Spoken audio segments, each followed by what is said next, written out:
Flowers top singer season 6 ഇന്നത്തെ എപ്പിസോഡിൽ പാടാനായി തങ്ങളുടെ അടുത്ത പെർഫോമൻസുമായി കുട്ടി ഗായകരെത്തുന്നു.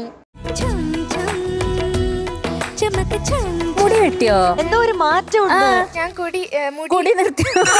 മലയാളികൾക്ക് 5 സീസണുകളിലായി പാട്ടിന്റെ വസന്തകാലം തീർത്ത ഫ്ലവേഴ്സ് ടോപ്പ് സിംഗർ 6ാം സീസണിലേക്ക് കടന്നിരിക്കുകയാണ്. പ്രതിഭാധനരായ ഒട്ടേറെ ഗായകരാണ് ഓഡിഷനിൽ നിന്നും മത്സരവേദിയിലേക്ക് എത്തിയിരിക്കുന്നത്.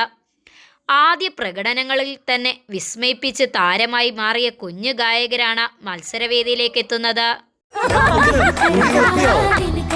ഈ പാട്ട് ശ്രേയ ചേച്ചിയാ പാടിയേ. പക്ഷെ ഇതിന്റെ ലാസ്റ്റത്തെ 2 ലൈൻ ദാസങ്ങളാ പാടി. അതിന് പ്രത്യേക കാരണമുണ്ട്. മലയാളി പ്രേക്ഷകർക്ക് എക്കാലവും പ്രിയപ്പെട്ട ടെലിവിഷൻ ഷോകളിൽ ഒന്നാണ് ഫ്ലവേഴ്സ് ടോപ്പ് സിംഗർ. കുട്ടികൾക്കും മുതിർന്നവർക്കും ഒരുപോലെ പ്രിയങ്കരമാണ് കുസൃതി കുരുന്നുകളുടെ പാട്ടും കുറുമ്പും ചിരിവിശേഷങ്ങളും. കുഞ്ഞുമക്കൾ അരങ്ങുവാഴുന്ന ഈ പരിപാടിയുടെ ആരാധക വലയം ചില്ലറയല്ല.